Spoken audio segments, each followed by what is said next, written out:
তৃণমূল ছাত্র পরিষদের প্রতিষ্ঠা দিবসের অনুষ্ঠানে মমতা বন্দ্যোপাধ্যায় ও অভিষেক বন্দ্যোপাধ্যায় দুই নেতাই দাবি করেছেন আগামী বিধানসভা নির্বাচনে তৃণমূলের আসন বাড়বে। আগামী নির্বাচনে আরো সিট আপনাদের বাড়বে।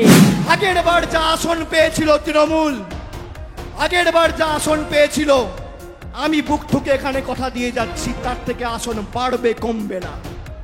সম্প্রতি ইন্ডিয়া টুডের মুড অফ দ্য নেশন অনুযায়ী এই মুহূর্তে বাংলায় ভোট হলে তৃণমূলের আসন সংখ্যা 2024-এর লোকসভার তুলনায় বাড়বে, 29 থেকে বেড়ে হবে 31। বিজেপির আসন সংখ্যা 12 থেকে কমে 11 হবে, আর কংগ্রেস নিজেদের পাওয়া একটি আসনও হারাবে।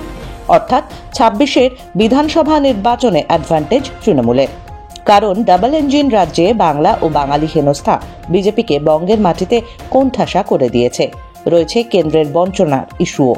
গেরুয়া দলের সংগঠন তলানিতে। অন্যদিকে কংগ্রেস, বাম ও আইএসএফ কার্যত দিশাহীন।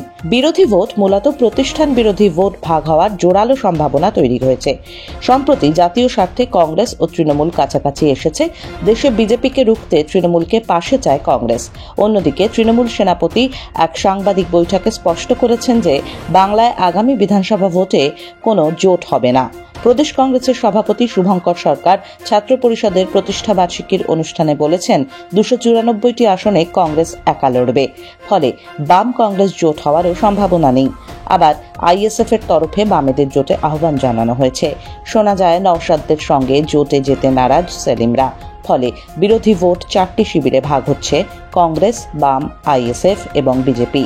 ভোটের এহেন বিভাজন তৃণমূলকে ডিভিডেন্ড দেবে বলেই মনে করছে রাজনৈতিক বিশেষজ্ঞরা।